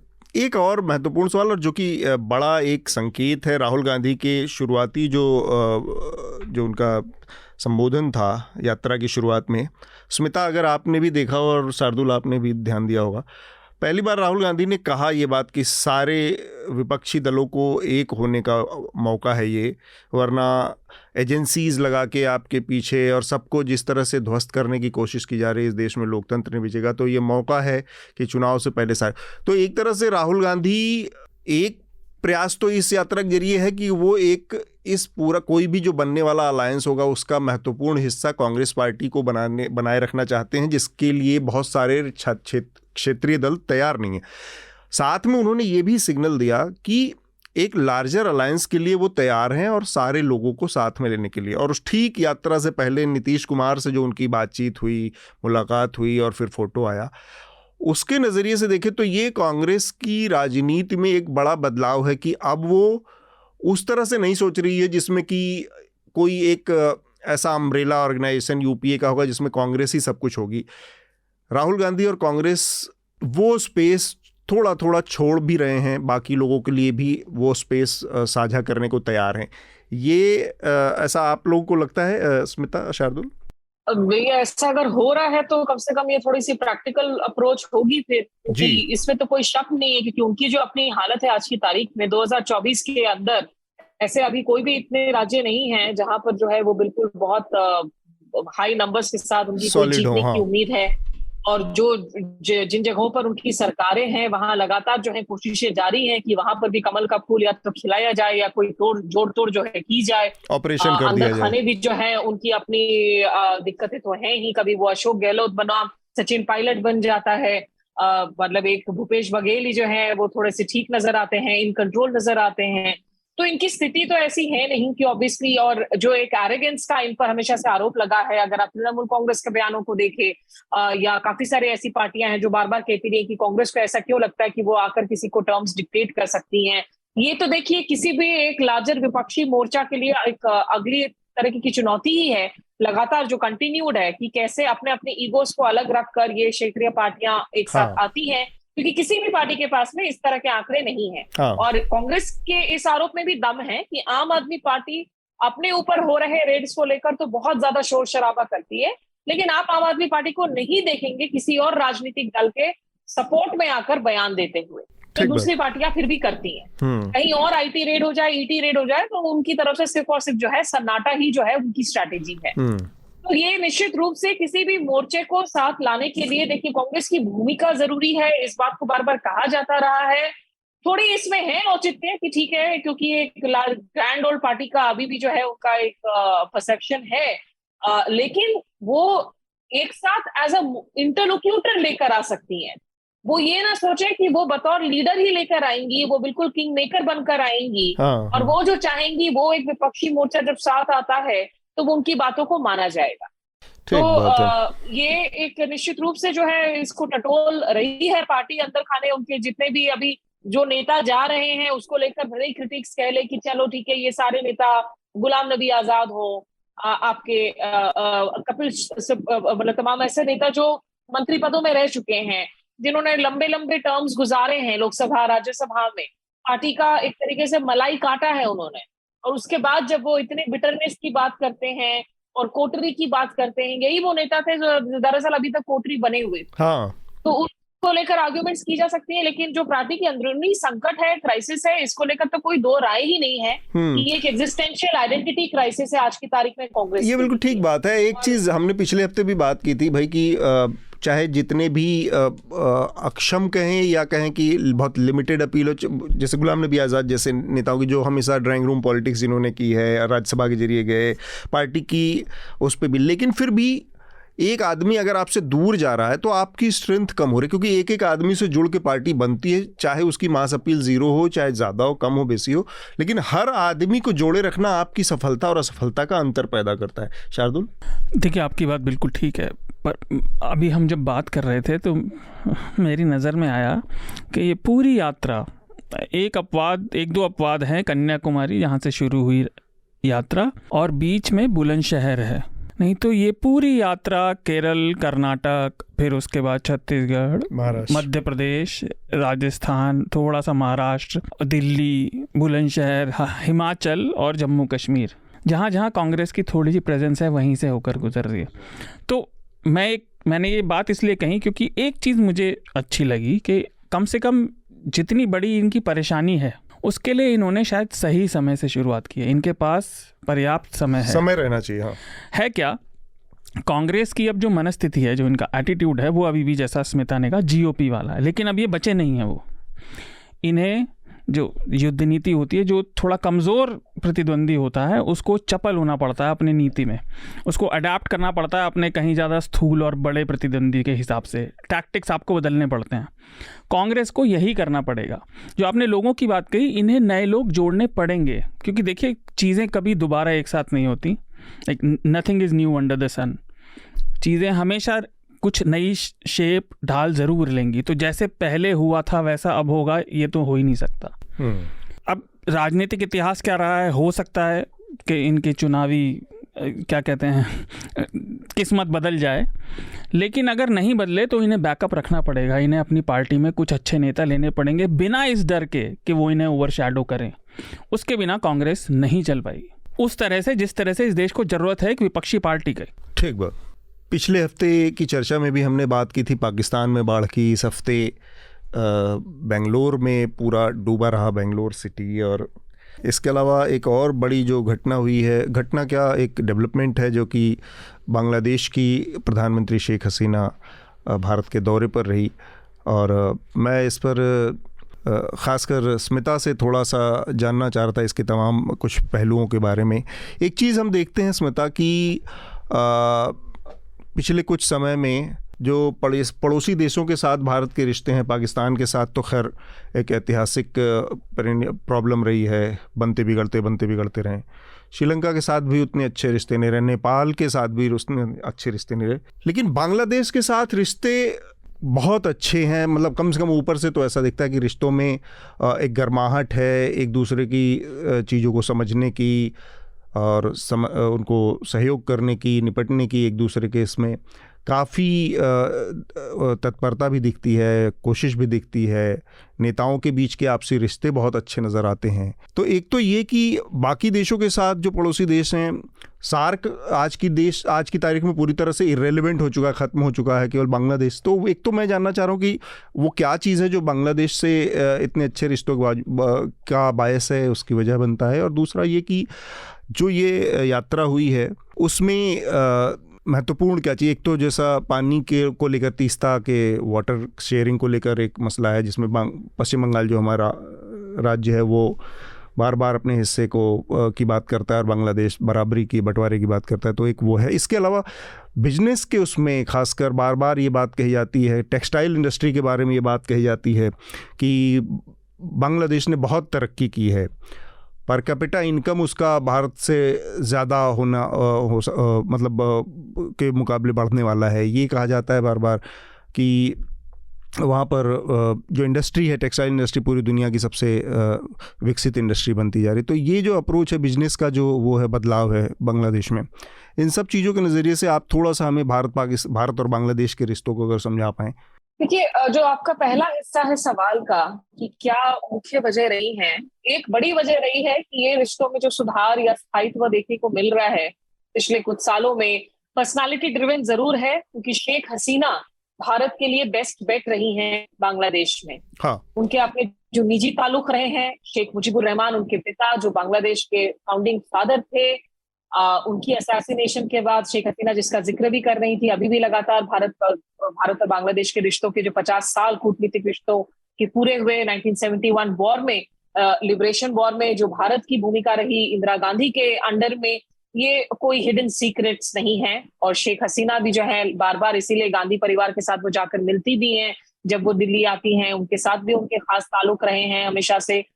शेख हसीना ने अपने स्तर पर जो है काफी सारे जोखिम जरूर उठाए हैं। हाँ। कई सालों में उन्होंने, खास करके जहां तक भारत के हितों का सवाल है, अगर आप देख लें नॉर्थ ईस्ट में उल्फा के साथ डील करने की बात हो, तो उल्फा के जिन लोगों को पकड़ा गया बांग्लादेश में, उनको डिपोर्ट करने की बात हो, पाकिस्तान के साथ जो आतंकी लिंक्स जैसे संगठन है उनके ऊपर क्रैकडाउन उन्होंने काफी ज्यादा किया बांग्लादेश में, और उस नजरिए से जो है भारत के लिए कम से कम बांग्लादेशी सीमा को बहुत हद तक उन्होंने सुरक्षित बनाया, वहां फेंसिंग वगैरह भी हुई है। तो ये एक पर्सनल जो है रीजन जरूर रहा है, और इसीलिए शेख हसीना भी चाहती हैं कि भारत उनके हितों का भी ख्याल रखे, खास करके अब जब वो वापस से एक अगले चुनावी साल की ओर बढ़ रही हैं, तो काफी सारे ऐसे मुद्दे हैं जो लगातार वहां पर सेंसिटिव इमोशनल मुद्दे हैं, जिनमें पानी का मुद्दा सबसे बड़ा है। तीस्ता नदी का आपने जिक्र किया, 2011 में ही जो है तीस्ता नदी के अग्रीमेंट पर दस्तखत होने की बात थी, लेकिन एन वक्त पर उस वक्त ममता बनर्जी ने जो है उन्होंने मना कर दिया।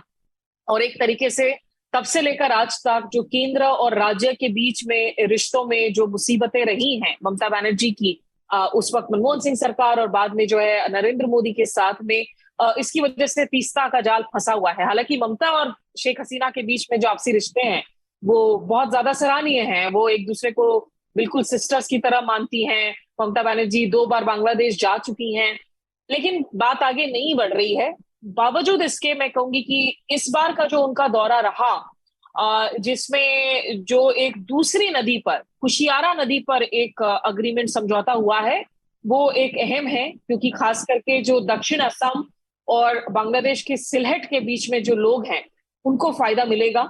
ये 1996 में जो गैंजेस ट्रीटी हुआ था इंडिया और बांग्लादेश के बीच में, उसके बाद से ये पहली बार हुआ है कि किसी नदी की शेयरिंग को लेकर जो है कोई अग्रीमेंट हो पाया है। तो एक उम्मीद बनी है, क्योंकि 54 नदी ऐसे हैं टोटल भारत और बांग्लादेश के बीच में जो जिनकी शेयरिंग होती है, जिनकी water dredging, cross water sharing को लेकर हमेशा लोगों में जो है वहां पर काफी ज्यादा एक भावुक रिस्पॉन्स भी देखने को मिलता है। दूसरी बात है, देखिए जो कारोबार है आप जिसका जिक्र कर रहे थे, बांग्लादेश की मैन्युफैक्चरिंग और टेक्सटाइल सेक्टर्स में आज खास करके जो है दुनिया भर में चर्चा की जाती है, और भारत और बांग्लादेश के बीच में जो कारोबार है वो काफी ज्यादा बड़ा है अतुल। पिछले 5 सालों में ही जो है ये लगभग $9 बिलियन से दोगुना होकर आज की तारीख में $18 अरब बन चुका है। तो इसमें काफी बढ़ोतरी आई है, और इसीलिए जिस कॉम्प्रिहेंसिव इकोनॉमिक पार्टनरशिप अग्रीमेंट की घोषणा की गई है इनके इस विजिट में, वो अहम है क्योंकि 2026 में बांग्लादेश जो है वो लीस्ट डेवलप्ड कंट्रीज की श्रेणी से बढ़कर वो विकासशील देशों की श्रेणी में आ जाएगा। तो उस वक्त के लिए जो है इस ट्रेड को और बढ़ाने की बात की जा रही है। और एक जो आखिरी बात मैं रेस करूंगी यहाँ पर, डिफेंस को लेकर थोड़ी बातचीत में गति नजर आई है। एक $500 मिलियन लाइन ऑफ क्रेडिट पर समझौता हुआ है, क्योंकि पिछले कुछ सालों में बांग्लादेश ने लगभग $3 अरब worth of equipments, defence equipments जो हैं वो चीन से खरीदे हैं।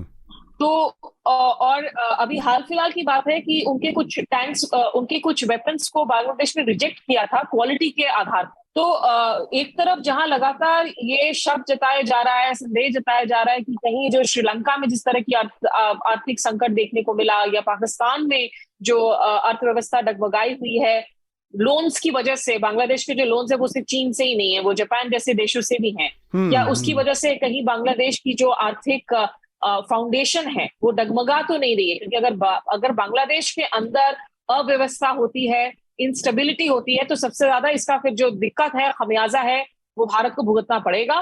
लेकिन भारत की ओर से जिस तरीके से जो कम से कम एक डिग्निटी, रेसिप्रोसिटी होनी चाहिए। आप देखें, आप बांग्लादेश की प्रधानमंत्री शेख हसीना जो आपके साथ लगातार दोस्ती को निभा रही हैं, वो देश में है, और असम के मुख्यमंत्री के आप बयानों को देखें, सोनोवाल साहब के बयानों को देखें, क्या मतलब भारतीय जनता पार्टी में ऐसे नमूने टाइप लोग भरे हुए हैं कि आप अखंड भारत की बात कर रहे हैं कि भाई भारत को पाकिस्तान, नॉट ओनली अखंड भारत तो फिर भी एब्स्ट्रैक्ट एक टर्म हो गया। उसने वो तो बाकायदा बांग्लादेश का नाम लेकर कह रहा है कि बांग्लादेश को भारत में मिलाओ। मतलब आपकी कोई सेंसिबिलिटी नहीं है कि कैसे आपकी राजनीतिक जो असर है नीतियों का उस पर आपकी।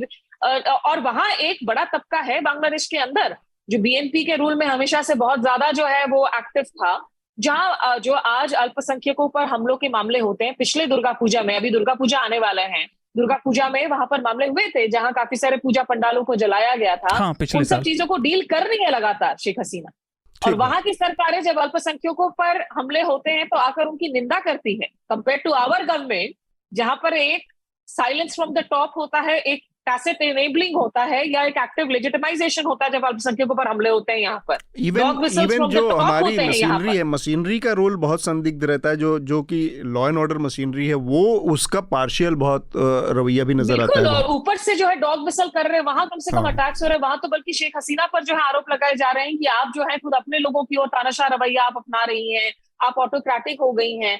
तो इसलिए भारत को यहाँ पर संभल कर चलने की जरूरत है। कनेक्टिविटी के क्षेत्र में इस सरकार में पिछले कुछ वक्त में अच्छा काम हुआ है, मोदी सरकार में, इसमें दो राय नहीं है। काफी सारे रेल लाइंस, बस लाइंस, खास करके पूर्वोत्तर के साथ में जो कनेक्टिविटी है उसको बढ़ावा दिया गया है। लेकिन पॉलिटिकली जो है भारत को जरूरत है कि आप कदम साध कर आगे बढ़ाएं, क्योंकि वहां पर इलेक्शन ईयर है, वहां पर कभी भी जो है अगर एक इमोशनल रिस्पॉन्स देखने को मिलता है तो शेख हसीना की दिक्कतें जो है वो बढ़ सकती हैं, जो निश्चित रूप से भारत के लिए है वो सकारात्मक नहीं हो। आनंद, आपकी प्रतिक्रिया ये जो पूरा दौरा रहा? नहीं, ये दौरा जो है मतलब जो प्रत्याशित जो स्वरूप है उसी के जैसा ही गया, एक्सपेक्टेड लाइंस पे ही गया। मेरे ख्याल से एक सकारात्मक माहौल कई कारणों से है। भारत का जो आर्थिक कूटनीति है वो नेबर्स के साथ बहुत वो साफ्ता हो या वो बहुत जगह सफल नहीं रहा है। बांग्लादेश उसमें एक अपवाद हो सकता है, साफ्ता की दृष्टि से नहीं, उसके कई अलग कारण है, उसमें डिटेल्स में अभी मैं नहीं जाऊंगा। एक और है कि आपके जो नेबर्स हैं उनसे एक सकारात्मक माहौल बनाने के लिए एक प्रीरिक्विजिट, एक आवश्यक स्थिति होता है कि उनसे बाउंड्री डिस्प्यूट जो है वो डिस्प्यूट्स जो है सेटल्ड। और उसमें एक 2015 में एक महत्वपूर्ण एग्रीमेंट जो हुआ था इनक्लेव्स, जो इनक्लेव्स के आदान प्रदान का, एक्सचेंजेस, और एडवर्स पोजीशंस के रिटेंशन का, जो कि एक तरह से पालन था लैंड बाउंड्री एग्रीमेंट जो 1974 की थी और जिसके प्रोटोकॉल 2011 में तय किए गए थे। तो वो एक बहुत सकारात्मक माहौल दिया भारत बांग्लादेश रिलेशंस को आजकल पिछले दशक में। ठीक बात। और 2015 का इस पूरे नैरेटिव में 2015 का वो एग्रीमेंट जो है मेरे ख्याल से सबसे महत्वपूर्ण, और उससे जो है कुछ इरिटेंट्स जो है बायलैटरल टाइज में ऐसे ही जो है समाप्त हो गए, और दूसरे जो महत्वपूर्ण जो आर्थिक है डिफेंस टाइज है उस पे जो है फोकस जो है बढ़ा, क्योंकि जब बाउंड्री डिस्प्यूट्स के जो इरिटेंट्स रहते हैं उसके जैसे और नेबर्स में हम देखते हैं कि उससे जो है काफी जो एक अवरोध पैदा हो जाता है दूसरे चीजों पर सकारात्मक ढंग से काम। ठीक बात। शार्दुल, देखिए सारी अधिकतर बातें स्मिता और आनंद ने बताई। एक दो चीज़ें जो एक बड़ा पैक्ट है जिसके बारे में अभी बातचीत चल रही है, cepa, comprehensive economic partnership agreement, ये फ्री ट्रेड का अग्रीमेंट है। मैं मानता हूँ अगर ये जैसा चाह रहे हैं वैसा हो गया तो बहुत अच्छा हो जाएगा, क्योंकि आना जाना भी हमारा काफ़ी आसान हो जाएगा देशों के बीच में अगर ये सही में फ्री ट्रेड का हो जाता है, फ्री मूवमेंट का। जो नदी की बात है, असल में इसमें पानी का मैनेजमेंट भी एक बड़ा मुद्दा है, क्योंकि हाइड्रो इलेक्ट्रिक डैम भी हैं सभी नदियों पर, और पश्चिम बंगाल को लगता है कि अगर उसे पूरा पानी नहीं मिला तो उसकी पानी की ज़रूरतें पूरी नहीं होगी, उन्हें अपना भी विकास करना है। तो नदी के साथ एक दिक्कत और है, ये जो पानी की दिक्कत है इससे जुड़ी हुई, जो मेरी नज़र में बांग्लादेश को भी प्रेरित कर रहा है, थोड़ा उन्हें पुश कर रहा है कि भारत से वो अच्छे संबंध बनाए। पैंडेमिक में खासतौर से जो छोटे देश रहे, चाहे वो श्रीलंका जैसे है या बांग्लादेश है, वो बहुत अलग थलग रह गए, अकेले पड़ गए, क्योंकि सप्लाई चेन सारी चीन से जा रही थी। तो पूरी दुनिया में भी अलग अलग स्तर पर अलग अलग इंडस्ट्रीज में कोशिश हो रही है कि सप्लाई चेन थोड़ी सी डाइवर्सिफाई की जाए, इनमें विविधता लाई जाए, उस एक लाइफलाइन को तोड़ा जाए। जो ट्रेड की बात है हमारे बांग्लादेश से, तो हमारा भी 1/3 से भी कम है। चीन का वहाँ पे करीब 10% से ऊपर का ट्रेड है बांग्लादेश के साथ, हमारा 3.9% के आसपास है। तो हमें ट्रेड बढ़ाने की ज़रूरत है। बांग्लादेश के साथ एक बड़ी अच्छी बात यह है कि हमारे कल्चरल टाइज बहुत अच्छे हैं। अगर हम इसे ठीक तरह से चला पाते हैं तो ये दोनों देशों के लिए बहुत फ़ायदेमंद होगा, सिर्फ इंडस्ट्री के नहीं। मैं जियोपॉलिटिकल जो मैंने बोला वो क्यों, क्योंकि साउथ एशिया में स्थिति केवल देशों के बीच की दुश्मनी, सीमा की लड़ाई, इस पे ही नहीं मतलब गड़बड़ा रही, जिस पे हम पिछले हफ्ते बात कर रहे थे, क्लाइमेट चेंज से जुड़ा भी। बांग्लादेश सबसे ज़्यादा खतरे में आए देशों में से एक है, उसका लगभग पूरा डूबने की संभावना है, और उसमें अगर आप देश के इतिहासों में देखें तो कुछ दशकों का समय लग रहा है कि उनका एक बड़ा हिस्सा पानी के नीचे होगा। ये बांग्लादेश के लिए चिंता की बात है। उनकी जनसंख्या कहाँ जाएगी? कहीं और नहीं जाएगी, वो यहीं आएगी, और सबसे अच्छी जगह भी उनके लिए यही होगी। ये हमारे भविष्य में, हमारे जीवन कालों में आ सकती है इस परिस्थिति। तो ये बांग्लादेश के लिए एक बहुत बड़ा ड्राइव है, और वो ट्राई कर चुके हैं चीन का डेट ट्रैप, और चीन के साथ थोड़ी कल्चरल दिक्कतें भी हैं, तो वो फिर से रिपेयर करने की कोशिश कर रहे हैं। और मेरा मानना है कि भारत सरकार भी शायद, मुझे पक्की जानकारी नहीं, पर शायद इस कदम पर चल रही है, क्योंकि लोकल अलायंस आपको ज़रूर बनाने पड़ेंगे, जैसा आनंद ने कहा, पर वो सीमावर्ती नहीं सब चीज़ों में। कल्चरल तो खैर श्रीलंका से भी है, नेपाल से भी है टाइज। मतलब मसला ये है कि किसके उनके साथ चलाया उस तरह के रिश्ते कैसे बनाने हैं, उसके लिए योजना क्या होनी चाहिए, प्लानिंग क्या होनी चाहिए। तो इस मामले में निश्चित रूप से बांग्लादेश के खिलाफ जो डिप्लोमेसी रही है अब तक और जो रिश्ते रहे हैं वो काफ़ी सकारात्मक और सफल रहे हैं बनिस्बत बाकी पड़ोसी देशों के, जो कि मैंने शुरुआत में इशारा किया कि बाकी देशों के से वो बात क्यों नहीं बन पा रही है। तो चलते फिरते मतलब इशारों में स्मिता ने इशारा बताया, लेकिन बहुत डिटेल में ये बात नहीं, क्या कहीं ना कहीं एक फेलियर है ये डिप्लोमेसी का हमारे, कि बाकी जो पड़ोसी देश थे उनके साथ, या फिर ये जो चाइना का असर है, चाइना के डेट का असर है, इकोनॉमिक जो इन्फ्लुएंस का असर है, उसमें हम मात खा रहे हैं, वो एक बड़ी वजह है, या कई और सारे फैक्टर्स हैं? अगर स्मिता और आनंद संक्षेप में इस पर थोड़ा सा बोलना चाहें। दूसरे पड़ोसियों के साथ बात कर रहे हैं आप? जी जी जी जी। नहीं, उसमें तो बहुत सारी वजह हैं। देखिए, वो होमोजेनियसली जो हम एक वजह से तो नहीं बता सकते हैं।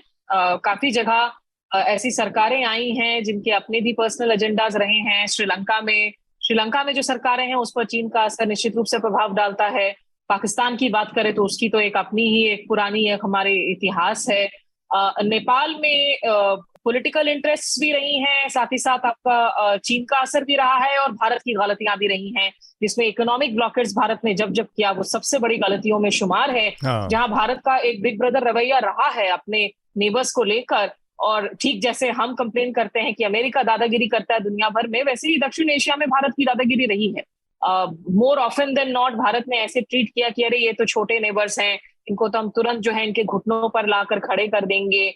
आप अगर असम के अगर आप लोगों को टर्माइट्स जैसे शब्द का इस्तेमाल करते हैं, वो भी कोई आम इंसान, आम नेता नहीं, गृह मंत्री आकर अगर बात करते हैं, तो डिफरेंट रीजन जरूर रही हैं। कहीं कहीं कोर्स करेक्शन करने की कोशिशें जारी हैं, लेकिन वो अंदरूनी जो हालातें हैं वो इतनी ज्यादा बदल चुकी हैं, परिस्थितियां बदली हुई हैं कि जाहिर सी बात है, इसीलिए और ज्यादा जरूरी हो जाता है कि कम से कम एक जगह जहां थोड़ी सी लोकतंत्र मजबूत नजर आ रही है, इन दो तमाम दूसरे देशों की अगर आप बात करें, पाकिस्तान, अफगानिस्तान, नेपाल में भी इतने प्रधानमंत्री बदलते हैं कि मतलब नाम याद रख पाना मेरे लिए मुश्किल हो जाता है कि भाई आखिरी प्रधानमंत्री कौन बना है। आप म्यांमार की बात कर लें, मालदीव्स की बात कर लें, हर जगह तो वहां ये जो राजनीतिक उथल पुथल की स्थिति में अगर एक आपके पास ये नेता है, और यहाँ वापस से जो है ना, इसीलिए इस सरकार को अपने पुराने रिश्तों को भुलाने की कोशिशें नहीं करनी चाहिए, क्योंकि आज अगर आज शेख हसीना के साथ ताल्लुकात अच्छे हैं, तो उसमें जो सबसे अहम भूमिका रही थी वो इंदिरा गांधी के शासनकाल की रही थी। तो आप इतिहास को रीराइट करें, को इरेज कर देंगे या पलट देंगे तो हाँ, मतलब आप अगर प्रधानमंत्री मोदी जी अगर क्वीन एलिजाबेथ को भी याद कर रहे हैं तो उसमें वो गांधी जी का जिक्र ला रहे हैं कि गांधी जी की फोटो उन्होंने दी थी।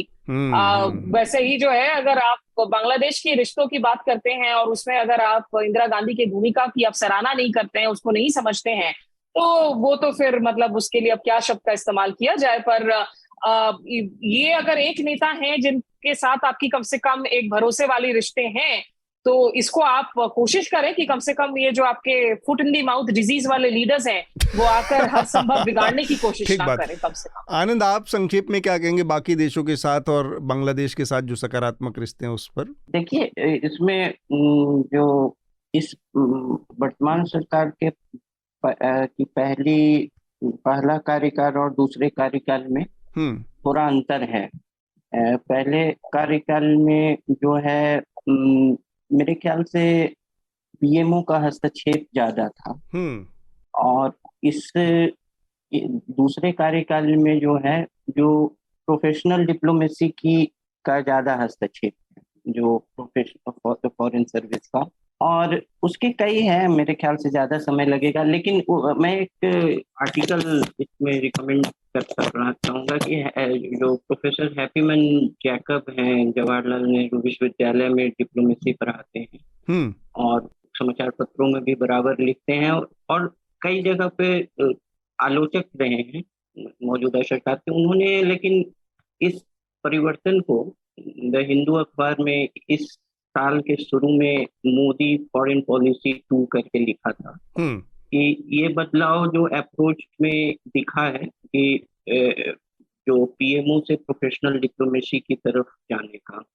और नेबर से हैंडलिंग के भी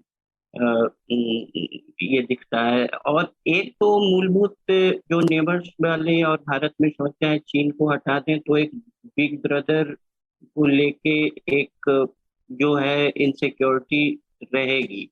जो भारत का इस सबकॉन्टिनेंटल साइज का देश है ये, और उसमें कई बार जो है राष्ट्रीय हित को देखते हुए कई चीजें करनी होंगी, लेकिन कई बार जो है जो गुजराल डॉक्ट्रिन था यूनिलैटरल कॉन्सेशंस का, मतलब कि आप अपनी तरफ से कॉन्सेशंस देते जाए, तो जो आई के गुजराल के समय प्रचलित हुआ था, तो वो है। कई सारी चीजें हैं, लेकिन मैं मूल रूप से ये कहूँगा कि कुछ डिटेल्स में इस बदलाव को समझने के लिए मेरे ख्याल से जैकब साहब का वो लेख जो है, जो श्रोता है उनके लिए लाभदायक। ठीक बात। शार्दुल, आपको कुछ जोड़ना है? नहीं। तो समय भी चूंकि हमारा हो चुका है, हम अब रिकमेंडेशन की प्रक्रिया में चलेंगे। सबसे पहले मैं चाहूँगा आनंद, आप अपना जो रिकमेंडेशन है इस हफ्ते का हमारे श्रोताओं के लिए वो बताएं। तो चूंकि हिंदी का मंच है, मैंने कुछ सप्ताह पहले यहाँ जो हिंदी के लेखक हैं निर्मल वर्मा, उनकी एक जीवनी रिकमेंड की थी, और कई इसमें ऐसे भी श्रोता हैं जो हिंदी नहीं पढ़ते हैं, हिंदी सुनते हैं सिर्फ, तो उनके लिए एक संयोग है कि अगले सप्ताह उस किताब का अंग्रेजी संस्करण भी आने वाला है। ये विनीत गिल ने लिखा है, पेंगुइन बुक्स में एडिटर हैं, और इस अंग्रेजी में इसका नाम होगा Nirmal Verma here and after a life in literature. तो ये बड़ा दिलचस्प है कि अभी हाल ही फिलहाल में हिंदी के जो मतलब आधुनिक हिंदी के जो दो बड़े राइटर लेखक बड़े नाम रहे हैं, उन दोनों के ऊपर बड़ा काम हुआ। एक तो ये जिसका जिक्र आप कर रहे हैं आनंद, विनीत गिल ने निर्मल वर्मा पे काम किया और अक्षय मुकुल ने अज्ञेय के ऊपर काम किया। तो मेरे ख्याल से ये एक रोचक बायोग्राफी कई तरह से है, और ये अंग्रेजी में काफी स्लिम 168 पेजों की ही है सिर्फ। अच्छा। मैंने इसका हिंदी संस्करण पढ़ा था। तो ये है ना कि इसमें साहित्यिक जो जीवनी है इसको नए तरीके से लिखा गया है, ये पाठक की दृष्टि से लिखा गया है। कि उनके मतलब विनीत गिल पढ़ते पढ़ते निर्मल वर्मा के लिटरेरी लाइफ को कैसे ट्रेस किए हैं। तो एक बहुत कह सकते हैं एक्सपेरिमेंटल ढंग की साहित्यिक जीवनी है, और काफी अच्छे से लिखा गया है, और एक टावरिंग फिगर 20वीं सदी के हिंदी साहित्य के निर्मल वर्मा रहे हैं।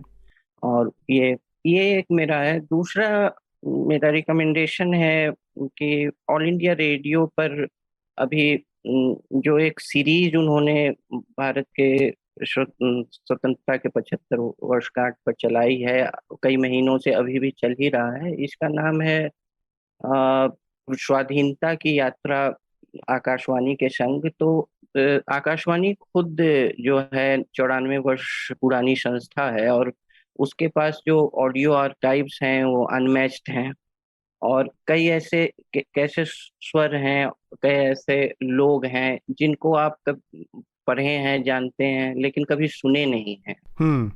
मसलन की राम मनोहर लोहिया, मसलन की विनोबा भावे, या कई लोग ऐसे हैं, या आम जनजीव भी। तो उन्होंने बहुत अच्छे तरीके से कई चीजों का भारत की यात्रा जो रही है स्वाधीनता के बाद, उसको ऑडियो आर्काइव्स के